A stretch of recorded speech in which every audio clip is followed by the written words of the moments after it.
Alright mga kababayan, isang maganda at mapagpalang oras uli sa mga all. May bago na naman ngayon. Bahagyang nagkasagutan si Senator Risa Hontiveros at si Senator Cynthia Villar. No, kaugnay nga doon sa proyektong isinusulong nitong sa pamumuno ni Risa Hontiveros, yung sa housing project. So ang pinupunto kasi ni Madam Cynthia Villar ay bakit daw uunahin ang mga nasa medium class, no? Ibig sabihin ang programa kasi ay pinamagatang para sa mga mahihirap, mga homeless. Pero ang lumalabas ay parang ang tinutukoy ni Senator Risa Hontiveros ay sa mga medium class, yung may mga trabaho na rin. Kasi ang pinupunto nila rito ni Madam Cynthia Villar ay kung sino pa yung makakapagbayad daw na mga kababayan natin, ay parang yun ang inuuna. Which is kinwestiyon ito ni Senator Cynthia Villar para lang daw ay mapag-isipan muli nitong grupo ni Senator Risa Hontiveros. Ito, pakinggan natin, no, ang ilang mga sagutan, no? Parang ang sabi nga nila rito ay nakaganti. May nakaganti kay Risa Hontiveros kasi nung mga hearing ng mga budget na ito, ang tindi magtanong nitong si Senator Risa Hontiveros.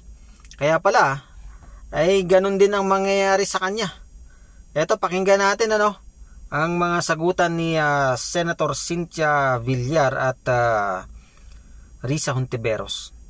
Our priority should be the poor and the homeless. Yun, poor and the homeless. Tapos paalisin nila doon sa lupa yung poor, lalagyan nila ng condominium. Saan nila dadalhin yung poor? So I'm telling the secretary what is our experience in So yun, kasi ang mangyayari daw pala, paalisin nila yung mga nakatira doon. Ang tanong ni Madam Cynthia Villar ay kung saan naman nila dadalhin. Kasi patatayuan nga daw ng kondominium. Ang pinopropose ni Madam Cynthia Villar ay what if kung ibigay na lang ang mga lupa, o hindi naman ibibigay, pero may monthly amortization lamang na 500 kumpara dito sa kondominium na aabot daw yata ng 4,000 or mahigit kumulang 4,000 or palagay natin 2,000 mahigit. Pero siyempre para sa mga homeless o mga walang trabaho ay mahihirapan ang pagbayad nito. Pakinggan natin sabay na trabahuin ito. Sabay daw, sabay. Prioritizing housing for the poor. Nakatira doon sa lupa, natatayuan nila ng condominium. Saan dadalhin yung mahihirap na cannot afford the condominium? Sabi nga po ng DSUD na pati ang condominium ay for the poor as long as may interest subsidy. So sinusubukan po ng department mag-innovate sa mga programa. 4,000 a month. 4,000? Hindi daw po, Mr. President, but I'll get the updated figure on that. Yun ang pinopromote nila, 4,000 a month. 2,600 a month. So, not 4,000. So, kahit sabihin natin 2,600, medyo mahirap yun, para sa ating mga kababayan na walang mga trabaho o kumbaga kumikita lamang dun sa mga pa-extra, no? So, yun ang pinupunto ni Madam Cynthia Villar.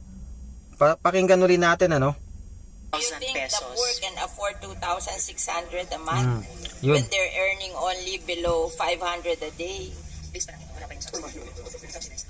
So may anomalya, They should reconsider their condominium concept for the poor. Kasi parang hindi kaya ng mga mahihirap. Hindi sila beneficiary. That is what will happen. Whereas if yung lupa dinivide sa kanila 500 a month lang. So it's Hindi in nga nila obedience pa rin. ma-afford That's where this comes in, Mr. President. Hindi nila ma-afford Yun That's the problem. Mr. President, kung naalala po ng Good Gentlewoman last year, sinimula na programa na sinusuportahan natin tulad ng CMP. Sagutan. And I don't think that's practical. That's why I'm questioning you para mag-isip kayo uli kung tama yung ginagawa nyo kasi nakalagay sa mandate nyo to help the poor and the homeless. So yun nga daw, kaya pala niya kini-question si Senator Risa Hontiveros para mapag-isipang muli, no? Para mapag-aralan muli kasi ang nilagay nila doon sa kanilang promotion ay to help the poor and the homeless. So parang sinasabi ni Madam Cynthia Villar ay paano magiging para sa poor and homeless ay condominium. Pag sinabing condominium, di ba? Medyo mataas na yan. May mga patong-patong na yan. May matinding sasabihin si Madam Cynthia Villar mamaya dito. Pakinggan natin. Why not distribute the land under the community mortgage program na 500 a month lang ang ano nila? But ayaw nyo nun. Hindi sila magigibado sa land where they are staying now and they're willing to pay for the land. Gagamitin mo sa condominium kung yung land lang na murang-mura hindi mo magawa. Anong model yun sa condominium? Ang priority po ng DSUD kasi hindi yung lupa lang. Gusto ng Secretary ay pag bumili ng lupa, magtatayo din po ng bahay na may government guarantee. Condominium kung kanila. Kaso kukunin nila yung lupa ng mga informal settler. Tatayuan nila ng condominium. Where will the informal settler go? Pero they cannot afford the condominium. Paaalisin nila doon? Saan nila dadalhin? Hindi po pa particular sa Las Piñas. So paano po natin tutugunan yung problema? They cannot afford the condominium. I'm telling you. I've seen it. Actually, Mr. Hindi kaya talaga. 4 stories. Kasi dahan-dahan nila 30 years. Dahan-dahan nilang binil. Precisely, Mr. President. Yes, Mr. President. Yung sinasabi po ng gentlewoman, yun po yung pinupuntahan ko. Consistent dun sa mid-rise na condominium na sinasabi na I hear the Good Gentlewoman, Mr. President. 500 pesos for the land. That they can afford. Later on, magsisave sila. Pag lumaki ang anak nila, nakakasave sila, then slowly they build their homes there on the land. But ang sinasabi ko, don't deprive them of the land because you want to build condominium. Yes, Mr. They President. cannot afford the condominium. Bansa ganyang advokasya at na wag nilang bobolahin. Sunog si Risa Hontiveros. Bibigyan namin kayo ng kondo. Akala nila libre yung kondo, hindi nila alam babayaran nila yon and they cannot afford it. I know they cannot afford it. Oo. So matindi ang sagutan, matindi. Talagang, pero ang sabi naman ni Madam Cynthia, pag-aralan nyo ng maigi. Hindi yung basta-basta nyo na lang gawin ito.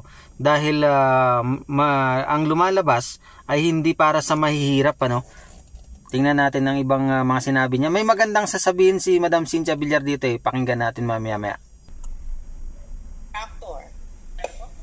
Yung contractor nagagawa ng building, bakit kasama contractor? Ha? Mr. President. Ano yan, negosyo? Negosyo na yan. I-deprive ang poor ng mga lupa nila, tapos ninegosyohin nyo yung lupa. Ano yon?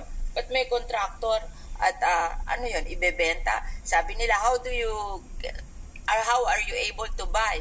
You have to apply sa Pag-ibig. And if you're rejected, you are not entitled. Nako, delikado. Mr. President, as I said earlier, kahit kay Secretary mukhang may problema doon sa Las Piñas, and as in previous years, we should it's a good example to gain practical lessons from. So baka kailangan nating tugunan on the ground. Pero gusto ko ring i-make of record na yung binanggit ng Good Gentlewoman na 700 pesos amortization ay hindi na po nalalayo dun sa nakikitang posible ng department with amortization subsidy. Hihingian pa natin ng GAA support yan. At halos wala ding... Yes, Mr. President? The senators would want you to manifest in writing that the people, the poor and the homeless will have an option to choose whether they want a condominium or a CMP program. So yun bagya nagkasagutan nga doon may punto rin naman si Senator Cynthia Villar, no, na hindi nga kakayanin yun kasi ang nagiging title ng kanilang promo or promotion para daw sa mahihirap, sa mga homeless at mahihirap. Ngayon, pagka pinatayuan ng kondominium yun, yung lugar na yun, aalisin sila doon, saan naman nga sila dadalhin?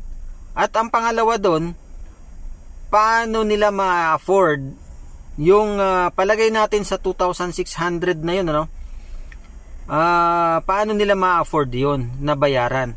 At ang problema pa dyan, through Pag-ibig daw, at kung sakasakali man, alam nyo naman ang Pag-ibig, marami ring requirements. Paano yan? Kaya ang sabi ang pinopropose ni Madam Cynthia Villar ay bigay na lang ang lupa at doon na lang sila maghuhulog sa lupa, no? Huhulugan nila yung lupa ng 500 pesos per month. At bahala na sila magtayo ng kanya-kanilang mga bahay. Pwede namang barong-barong lang, di ba? Pero yung sinabi ngang gagawing kondominium ay sigurado pong tataas po yun. Yung halaga ng magiging buwanang hulog ng mga kababayan natin.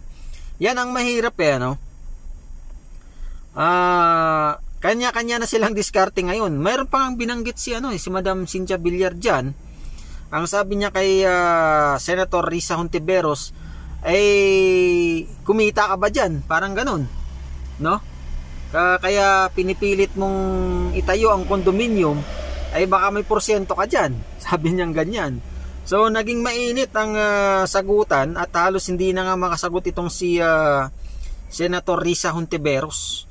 Ang sabi nga nila ay kung gaano katindi ang mga tanong ni Senator Risa Hontiveros dati dun sa OBP, no, sa budget hearing, ay bumalik daw sa kanya. Yan ang yan lang lamang po ay ating napakinggan at napanood. At kung mayroon man tayong kanya-kanyang opinion ay pwede nating i-komento kung ano ba talaga itong mga diskarte ng mga politician sa atin. Maraming salamat muli sa inyong panonood sa aking malit na channel. Pagpalain nawang bawat isa. God bless everyone.